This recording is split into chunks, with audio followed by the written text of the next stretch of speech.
Early morning, I was walking my old dog across the pasture when a metallic pink SUV came barreling toward my ranch gate. A blonde woman stepped out, clutching an HOA clipboard, and shouted over the fence, "I'm going to turn this place into a public park, whether you want it or not." At that moment, I just laughed.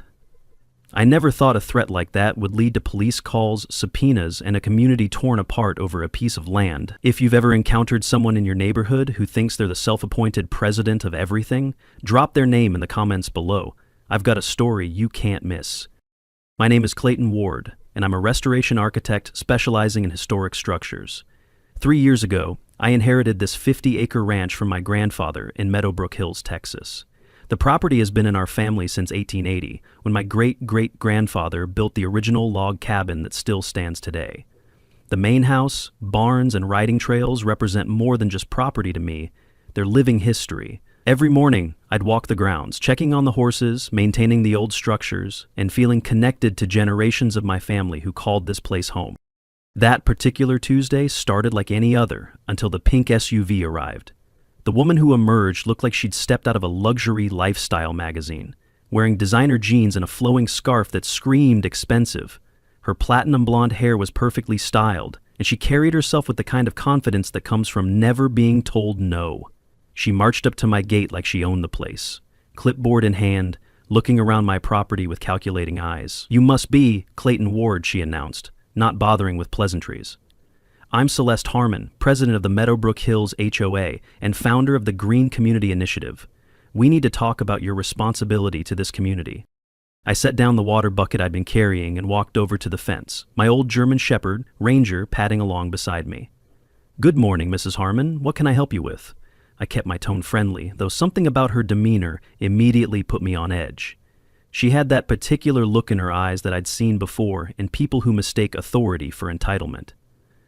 Celeste gestured broadly at my ranch, sweeping her arm across the pastures and outbuildings. "This community needs green space, Mr. Ward. A proper park where families can gather, children can play, and we can host community events. Your property here, it's exactly what we need for our vision of a sustainable, connected neighborhood." The audacity of her statement left me momentarily speechless. This woman was standing at my gate, looking at my family's century-old ranch, and talking about it like it was undeveloped land waiting for her approval. "I appreciate your interest in community development, Mrs. Harmon, but this is private property. It's been in my family for generations, and it's not for sale or conversion." I watched her face change as I spoke, the practiced smile faltering slightly. She pulled out her clipboard and made a note, her pen scratching aggressively against the paper. "Mr. Ward, I think you misunderstand the situation here. This isn't really about what you want. It's about what's best for everyone. We have ways of ensuring that private property serves the greater good." The threat was subtle but unmistakable. I'd dealt with plenty of difficult clients in my restoration work, people who thought money or influence could override historical preservation laws or architectural integrity. But this felt different. This woman wasn't trying to hire me or negotiate with me. "Mrs. Harmon, I respect your passion for community development, but my family's ranch isn't part of your HOA jurisdiction, and it's not available for conversion into anything else. Now, if you'll excuse me, I have work to do." I turned to walk away, hoping that would end the conversation, but her voice followed me across the yard. "We'll see about that, Mr. Ward. I've successfully converted 2 other private properties into community spaces, and both neighborhoods are better for it. You'll change your mind once you understand how much the community needs this." Her tone had shifted from fake friendliness to barely concealed hostility. "The Green Community Initiative has resources you haven't even considered yet."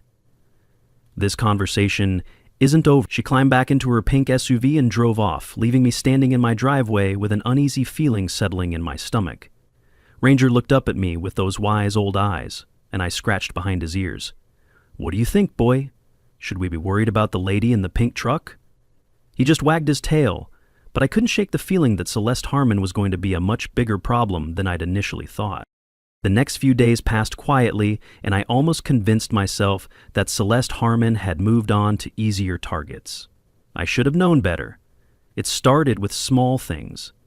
Neighbors I'd never spoken to suddenly giving me odd looks when I drove through the subdivision to reach the main road. Then my friend Jake, who lives in the HOA, called me with a strange question. "Hey Clayton, someone posted in our community group asking about your ranch. Something about maintenance issues and whether it's properly zoned?" That was my first clue that Celeste hadn't forgotten about our conversation. She'd just changed tactics. I decided to do some research of my own. The Meadowbrook Hills community had its own social media group, and while I wasn't a member since my ranch predated the subdivision, I could see some of the public posts. What I found made my blood run cold. Celeste had been busy crafting a narrative about my property that painted me as an irresponsible landowner standing in the way of community progress. One afternoon, I discovered something that chilled me to the bone. Someone had planted a handmade wooden sign in front of my ranch gate, painted in bright red letters. "Future site of Meadowbrook Hills Public Park, funded by Green Community Initiative." No signature, no explanation. This brazen act, so public and confident, made my blood run cold. This wasn't rumors or social media posts anymore. This was public claim staking, turning speculation into assumed fact. The comments section was even more telling. Several people I didn't recognize were chiming in with enthusiastic support for repurposing underutilized land for community benefit. It all felt orchestrated, like Celeste had assembled a small army of supporters to amplify her message. I screenshot everything I could find and started a file on my computer. My instincts told me I was going to need documentation of everything that happened from this point forward. That's when I decided to dig deeper into Celeste Harmon herself, and what I found explained a lot about her confidence in threatening me. The Green Community Initiative turned out to be more than just a local hobby group. Celeste had built a legitimate organization with a track record of community improvement projects across Texas. Her website featured before and after photos of 2 previous projects, both involving private land that had been converted into public spaces. The language was all about partnership and mutual benefit, but reading between the lines I could see a pattern. In both cases, elderly property owners had been convinced or pressured to sell their land below market value for the greater good of community development. One case involved a small farm that became a dog park. Another was a historic homestead that became a community garden. And what really caught my attention was the funding structure. The Green Community Initiative received grants from environmental groups, matched by donations from local businesses and developers. It was a clever system, appearing to be grassroots community activism while actually being backed by serious money. I found articles in local newspapers praising Celeste's work, calling her a visionary community leader and champion of sustainable development. But I also found a few buried complaints on community forums, people who felt they'd been manipulated or pressured by her organization. One anonymous post particularly stood out. "She makes you feel selfish for wanting to keep your own property, like you're standing in the way of everything good and progressive." The more I researched, the more I understood what I was dealing with. This wasn't just some overzealous HOA president with delusions of grandeur. Celeste Harmon was a professional at this, someone who had turned community activism into a lucrative career. She knew exactly how to apply pressure, how to build public opinion, and how to make property owners feel isolated and unreasonable for wanting to keep what was theirs. The 2 previous properties she'd converted had both been owned by elderly people without much family support or legal resources. I wasn't elderly, but as a single guy working from home, I didn't exactly have a built-in support system either. That evening, I called my lawyer, Lauren Beckett, who had handled my grandfather's estate and knew the history of the ranch property. "Lauren, I need to understand exactly what rights an HOA has regarding private property that predates their development." Her response was both reassuring and concerning. "Clayton, if your ranch was never part of the original HOA agreement, they have absolutely no legal authority over your property. But that doesn't mean they can't make your life difficult through other channels. Have you been getting any official notices or complaints from county offices?" I told her about the social media campaign, and she immediately advised me to document everything and be prepared for escalation. "People like this don't usually give up after one conversation," Lauren warned me.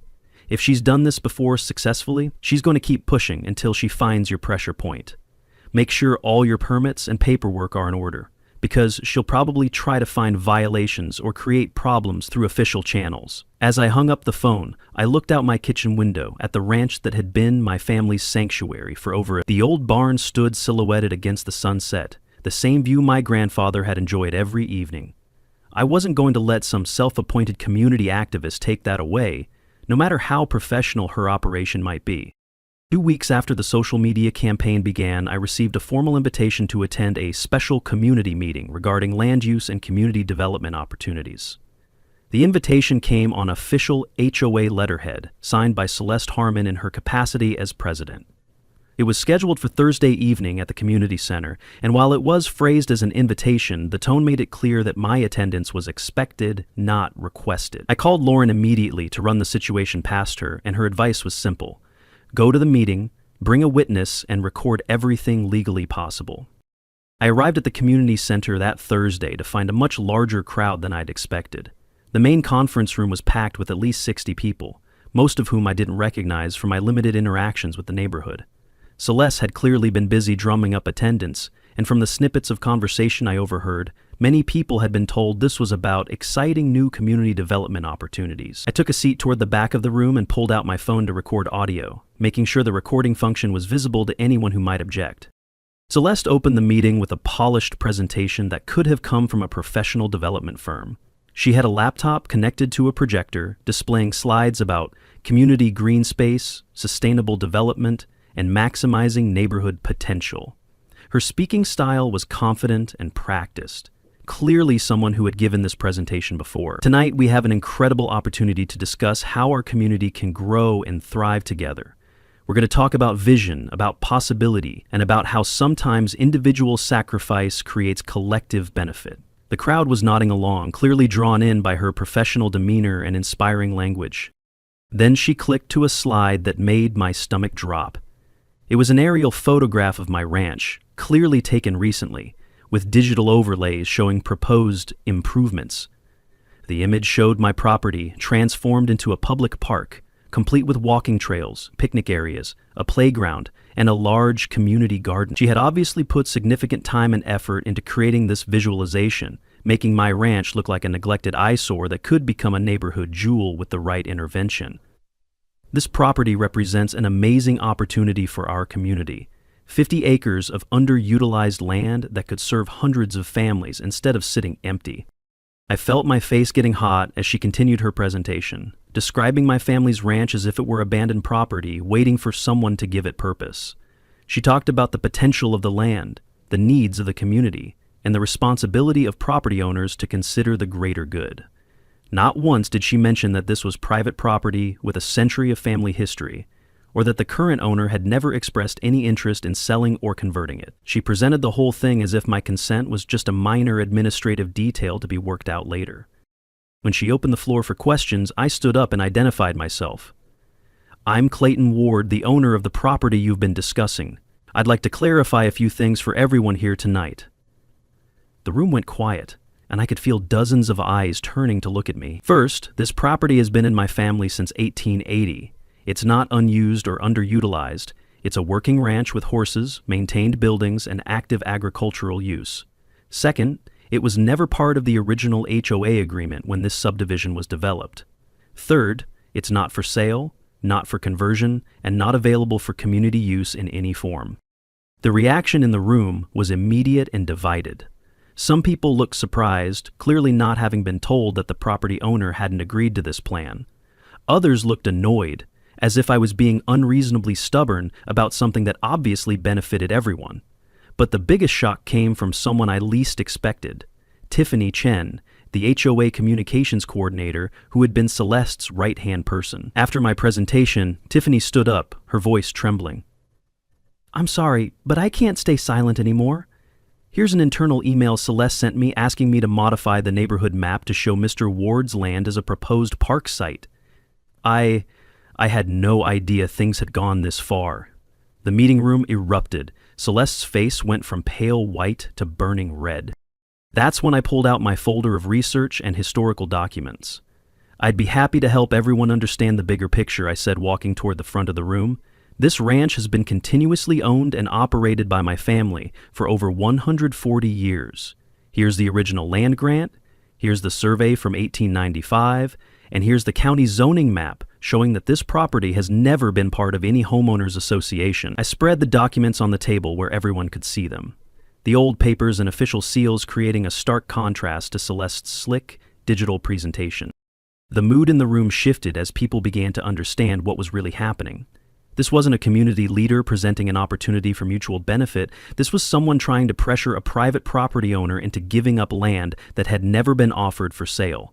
Several people in the audience started talking among themselves, and I heard more than one person say something like, "I didn't know he hadn't agreed to this," or "Why didn't she mention it was private property?" Celeste tried to regain control of the meeting, but the damage was done.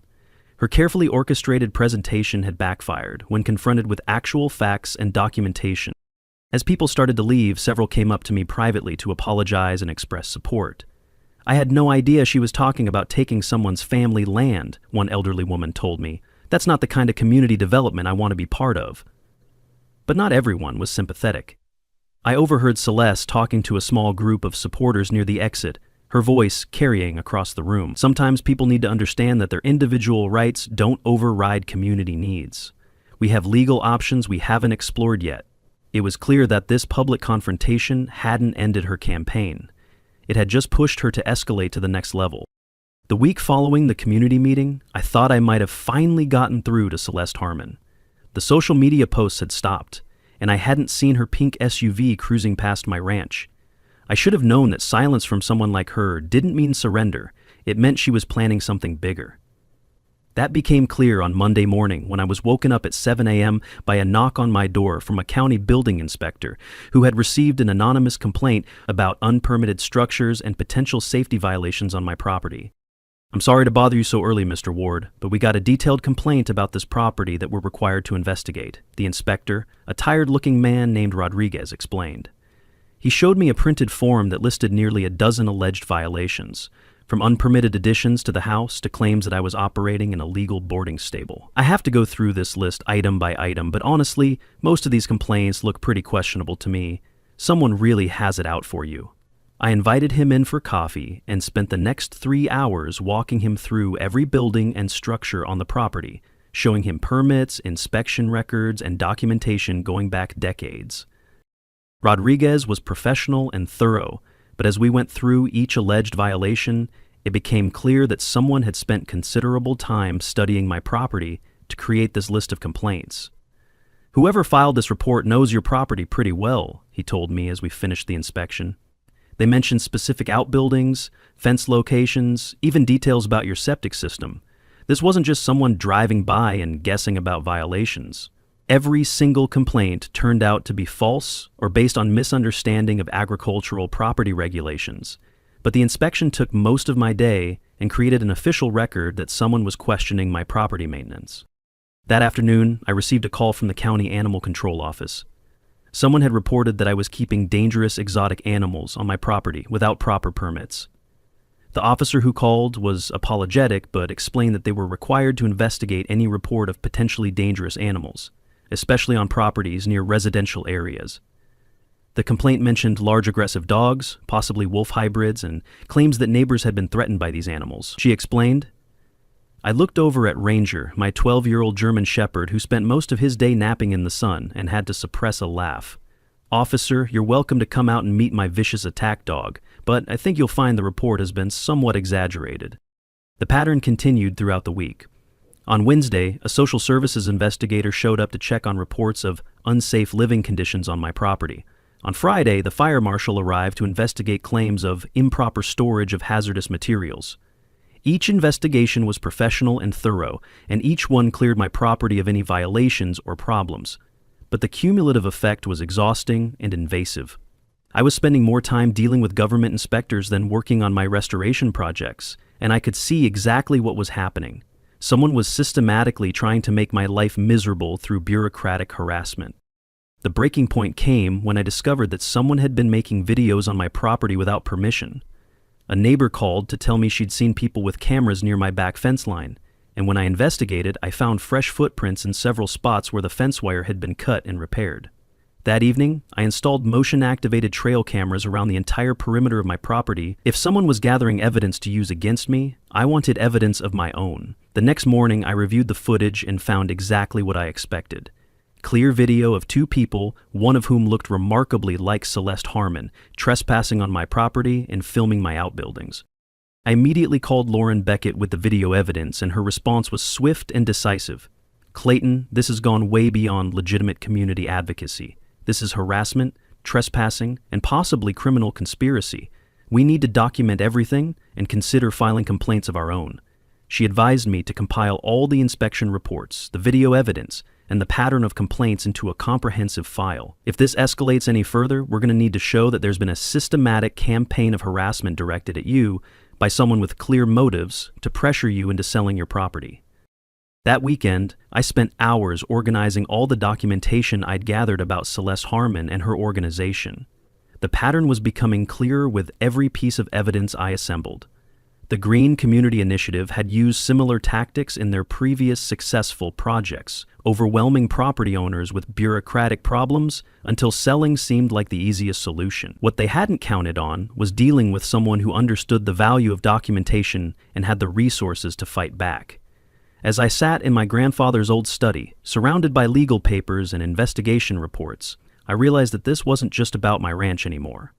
This was about standing up to a system of sophisticated bullying that had probably worked on other people who didn't have the knowledge or support to resist it. Looking out the window at the land my family had protected for generations, I made a decision. I wasn't going to just defend my property. I was going to expose what Celeste Harmon was really doing to the community she claimed to serve. It was time to stop playing defense and start fighting back, with the same level of organization and determination she had been using against me. The next morning, I made a list of phone calls that would change everything. To a journalist I knew who specialized in local corruption stories, to other property owners who had dealt with the Green Community Initiative, and to the State Attorney General's office that investigated fraudulent nonprofit organizations. If Celeste wanted a war, she was about to discover that some opponents are more prepared for battle than others. After 2 weeks of bureaucratic harassment and illegal surveillance, I decided it was time to stop reacting and start acting. My first call was to Emma Rodriguez, an investigative journalist with the Austin Tribune who specialized in local government corruption and nonprofit fraud. I'd met Emma a few years earlier when she was researching a story about historic preservation, and I knew she had a reputation for thorough, fair reporting that held powerful people accountable. When I explained the situation with Celeste Harmon and the Green Community Initiative, Emma's interest was immediately piqued. "Clayton, what you're describing sounds like a pattern I've seen before with other so-called community advocacy groups. Would you be willing to go on the record with documentation?" Within 24 hours, Emma had agreed to investigate the story and was already reaching out to other people who had dealt with Celeste's organization. Meanwhile, I was implementing my own strategy to reclaim the narrative in my community. Instead of letting Celeste control the conversation through her social media campaigns and private meetings, I decided to invite the entire neighborhood to see my property for themselves. I spent the weekend preparing for what I called Ranch Heritage Day, an open house where anyone could come see what Celeste was trying to destroy and understand why it was worth preserving. The preparations for Ranch Heritage Day gave me a chance to really look at my property through other people's eyes. I spent hours organizing the old photographs my grandfather had saved, documenting the ranch's history from its founding in 1880 through its evolution into the present day. I cleaned and organized the old barn, set up display boards showing the architectural significance of the buildings, and prepared guided tours that would help visitors understand what they were looking at. Most importantly, I reached out to other family members and longtime neighbors who could speak to the ranch's role in the area's history. My cousin Sarah drove up from San Antonio with a box of family documents and photographs I'd never seen before. "Grandpa always said this place was the heart of the community before there was even a community," she told me as we went through the old pictures. "Look at this one from 1943, when they held the county fair here every summer. And this one from the 50s, when the volunteer fire department used the barn for their fundraising dances." The photographs told a story of a ranch that had always been connected to the community, not separate from it. This wasn't isolated private property. It was a place where generations of neighbors had gathered for celebrations, emergencies, and shared experiences. That morning, I didn't just welcome over 200 community members. Something unexpected happened. A YouTuber who specializes in exposing HOA overreach, who had been following the situation through live streams, showed up and filmed an entire video called "The Landkeeper Copyright: When HOA Power Grabs Become Land Grabs." Within 48 hours, the video had attracted 600,000 views. In the comments, hundreds of people shared their own stories of being pressured by HOAs to sell their land, and declared they wouldn't stay silent anymore. The most powerful moment came when Mrs. Henderson, an 80-year-old woman from the original Meadowbrook community, stood up during one of the tours and shared her own memories. "I learned to ride horses right here in this paddock when I was 7 years old," she told the crowd. "Clayton's grandfather taught half the children in this county how to handle animals safely and respect the land. This ranch has been a blessing to this community for longer than most of us have been alive." Her words carried the weight of lived experience that no amount of professional presentation slides could match. As people were leaving that afternoon, many stopped to thank me and express their support for keeping the ranch as it was. Several offered to help if I needed volunteers for property maintenance or legal support. One man, who introduced himself as Bob Mitchell from the HOA community, pulled me aside for a private conversation. "I want you to know that not everyone in our neighborhood supports what Celeste Harmon is doing. A bunch of us have been talking, and we think she's gotten way out of line with this whole campaign against you. If you need people to speak up at the next HOA meeting, you've got supporters." But the most significant development came from Emma Rodriguez, who had spent the day interviewing visitors and documenting the event. As people were heading home, she approached me with news that changed everything. "Clayton, I've been making some calls about Celeste Harmon's previous projects, and I think you need to know what I've found. Those 2 successful conversions she's so proud of, both of them involved elderly property owners who were pressured into selling their land for significantly less than market value. In one case, the family is now claiming they were misled about what would happen to their father's property." Emma's investigation had also uncovered financial irregularities in the Green Community Initiative's funding structure. The grant money and donations that fund her organization, most of it comes from development companies that benefit when private land gets converted to public use. It's not technically illegal, but it's definitely not the grassroots community activism she presents it as. This is a business model, Clayton, and you're the next target. Armed with this information and the overwhelming community support from Ranch Heritage Day, I finally felt like I had the tools to fight back effectively against Celeste's campaign. That evening, as I walked through my property, picking up the remnants of the day's celebration, I felt something I hadn't experienced in weeks: optimism. The community had seen the truth about my ranch and had rejected Celeste's narrative of neglect and selfishness. More importantly, the investigation into her organization was revealing a pattern of behavior that went far beyond legitimate community advocacy. For the first time since this whole ordeal began, I felt like I might actually win this fight, not just survive it. The success of Ranch Heritage Day clearly rattled Celeste Harmon more than I had anticipated. Within 48 hours of the event, I could see that she was escalating her tactics in ways that seemed increasingly desperate and poorly planned. It started with a flurry of angry posts on social media, where she accused me of manipulating public opinion and staging propaganda events to avoid my responsibility to the community. Her usual polished messaging had devolved into emotional rants that made her sound less like a professional activist and more like someone losing control of a situation she had expected to dominate easily. The first sign that she was moving into truly dangerous territory came when she started claiming that Ranch Heritage Day had been a safety violation that put children at risk. According to her online posts, my property was full of uncontrolled hazards and dangerous animals that made it unsuitable for public access. Never mind that over 200 people, including dozens of children, had spent hours on my property without a single incident or injury. Never mind that I had liability insurance and had followed all the proper protocols for hosting a public event. Celeste was now creating an entirely fictional narrative about dangers that existed only in her imagination. But her most reckless decision was to start live streaming what she called community safety patrols near my property. These weren't official patrols authorized by any government agency or legitimate organization. They were just Celeste and a few supporters driving slowly past my ranch while she provided commentary about ongoing safety concerns and the need for community vigilance. Live streams were clearly designed to create the impression that my property was some kind of ongoing threat that required constant monitoring by concerned citizens. The live streaming campaign backfired spectacularly when Celeste decided to escalate to actually entering my property without permission.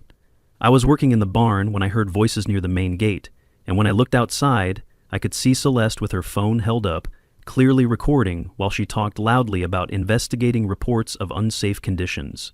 She had opened my gate and was walking up the driveway toward my house, narrating her trespassing for her online audience. As you can see, There are no proper safety barriers here, and I can smell what might be hazardous chemicals coming from these outbuildings. I called out to her from about 50 feet away. Mrs. Harmon, you're on private property without permission. I need you to leave immediately. Her response was to turn the camera toward me and continue her narration. And here we can see the property owner who becomes aggressive when community members try to address legitimate safety concerns. I was standing calmly in my own driveway, speaking in a normal voice, but she was describing me as if I was somehow threatening her. This is exactly the kind of hostile behavior that makes this property unsuitable for family use. That's when I made the decision that would change everything.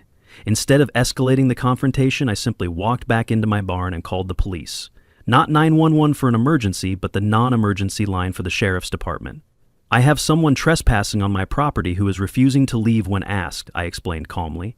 She's live streaming the trespassing on social media, so there should be plenty of documentation of what's happening. The dispatcher told me an officer would be there within 20 minutes, and I settled in to wait while Celeste continued her investigation outside.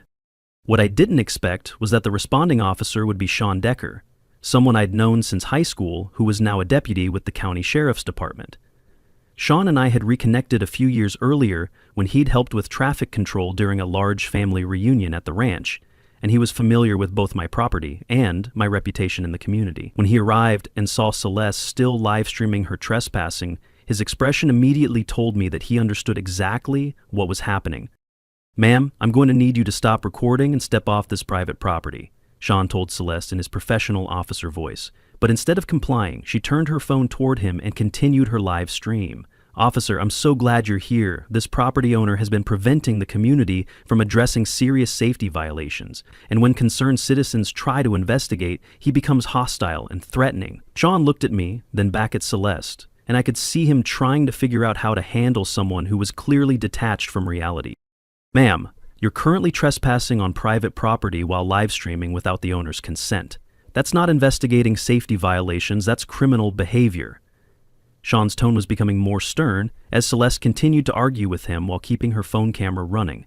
"I'm going to need you to end that live stream, leave this property immediately, and understand that if you return without permission, you'll be arrested for criminal trespass." But Celeste wasn't finished with her performance yet, and what she did next would end up being broadcast live to dozens of her followers. "Officer, you don't understand the situation here," she said, her voice getting louder and more agitated. "This man has been threatening community members, preventing legitimate safety inspections, and creating a public nuisance with his dangerous animals and hazardous storage.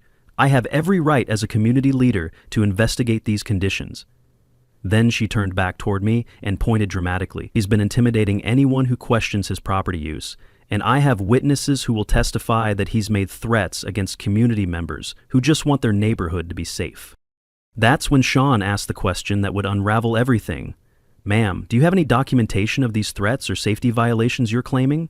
Celeste's live stream was still running as she fumbled through her purse looking for something to support her claims, and her online audience was watching her struggle to produce any evidence for the dramatic accusations she'd been making. "I have reports from concerned citizens. I have documentation of his refusal to cooperate with community safety initiatives, and I have video evidence of his hostile behavior toward legitimate community concerns."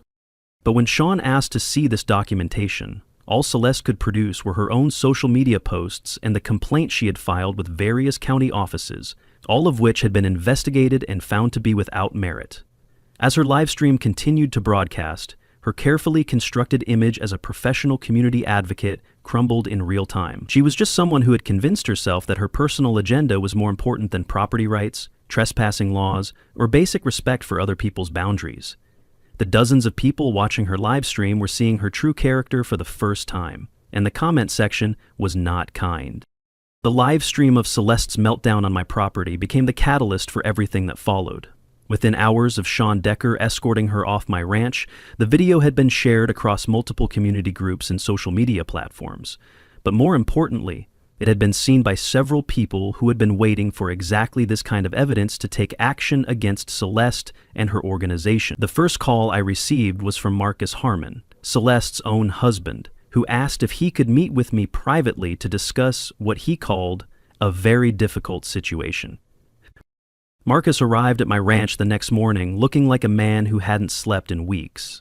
As a real estate attorney, he had been watching his wife's escalating behavior with growing concern, knowing that her tactics were crossing legal lines that could expose both of them to serious consequences. "Clayton, I need you to understand that I never supported or approved of what Celeste has been doing to you," he told me as we sat on my front porch. "I've been trying to convince her to stop this campaign for weeks, but she's become obsessed with this project. Yesterday's live stream was the final straw for me." What Marcus revealed changed my understanding of everything that had happened. Celeste Green Community Initiative was largely funded by a development company that Marcus represented in his legal practice, creating a massive conflict of interest that neither of them had properly disclosed. The company has been pushing Celeste to deliver on her promises to convert private land into public space because they benefit when property values in surrounding areas increase, Marcus explained. But what started as legitimate community development has turned into something that could destroy both our careers and our marriage. Marcus had brought with him a box of documents that detailed the financial structure of the Green Community Initiative, including contracts and correspondence that showed how Celeste's grassroots activism was actually a coordinated business operation. "I'm filing for divorce and withdrawing my legal services from both Celeste and her organization," he told me. "But more importantly, I'm prepared to testify about the fraud and misrepresentation that's been happening if this goes to court. What she's done to you isn't activism, it's extortion." The second major development came from Emma Rodriguez's investigation, which had expanded far beyond just my situation. She had contacted the families affected by Celeste's previous, successful projects and had uncovered a pattern of misrepresentation and financial manipulation that went back several years. "Clayton, I think you should know that the State Attorney General's office is now investigating the Green Community Initiative for nonprofit fraud," Emma told me over the phone. "Your case provided the final piece of evidence they needed to prove that this organization has been systematically defrauding both property owners and donors." But perhaps the most satisfying development was what happened within the Meadowbrook Hills HOA itself. Bob Mitchell, the HOA resident who had supported me during Ranch Heritage Day, had been quietly organizing other homeowners who were uncomfortable with Celeste's tactics. At the next monthly HOA meeting, they presented a motion of no confidence in Celeste's leadership, supported by over 60% of the community members. "We elected Celeste to manage our homeowners association, not to harass our neighbors or launch personal vendettas against private property owners," Bob explained to the packed meeting room.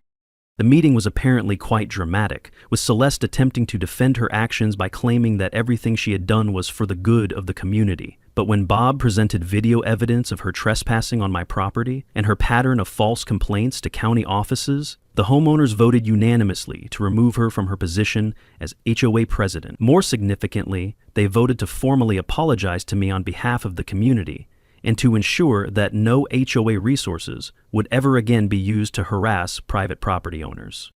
The legal consequences came swiftly after that. Within a week of her removal from the HOA presidency, Celeste was facing criminal charges for trespassing, filing false reports, and harassment. The State Attorney General's office filed civil charges related to nonprofit fraud and misuse of grant money. The development company that had been funding her organization immediately cut all ties and demanded repayment of funds that had been misused. Even the environmental groups that had supported her work began distancing themselves from her organization once the true nature of her tactics became public. But the most personally satisfying outcome was what happened to my ranch itself. The county commissioners, embarrassed by the harassment I had endured from multiple county offices based on Celeste's false complaints, fast-tracked my application to have the ranch designated as a county historical landmark. The designation not only protected the property from future development pressure, but also qualified it for grants to help maintain the historic buildings and agricultural operations. What Celeste had tried to destroy through harassment and manipulation had instead become officially recognized as a community treasure worth preserving. 6 months after that first encounter with the pink SUV, I hosted the second annual Ranch Heritage Day, this time with official county support and sponsorship from local historical organizations. Over 500 people attended, including many of the same HOA community members who had initially been swayed by Celeste's presentation. The event raised enough money to fund restoration work on the original 1880 cabin and to establish an educational program about 19th century ranching and land conservation practices. As I watched families exploring the property that Celeste had tried to steal from me, I reflected on what the whole experience had taught me about the difference between real community building and manipulative activism. True community leadership brings people together around shared values and mutual respect. It doesn't tear people down to advance personal agendas. Standing on the same porch where my grandfather had welcomed neighbors for decades, I realized that the best way to honor his legacy wasn't just to preserve the land he had protected, but to continue his tradition of making it a place where the community could gather, learn, and connect with their shared history. 1 month later, I received an email from a family in Colorado. We almost sold our farm after being pressured by our HOA, but thanks to the green community scam video shared from your ranch, we stopped just in time. The pink SUV never returned to my ranch, but the lessons from that confrontation continue to influence how I think about property rights, community responsibility, and the importance of standing up to bullies who wrap their personal agendas in the language of social justice. Sometimes the most important battles are the ones fought not just for yourself, but for the principle that individuals have the right to make their own decisions about their own property, regardless of how persuasively others might argue that they know better.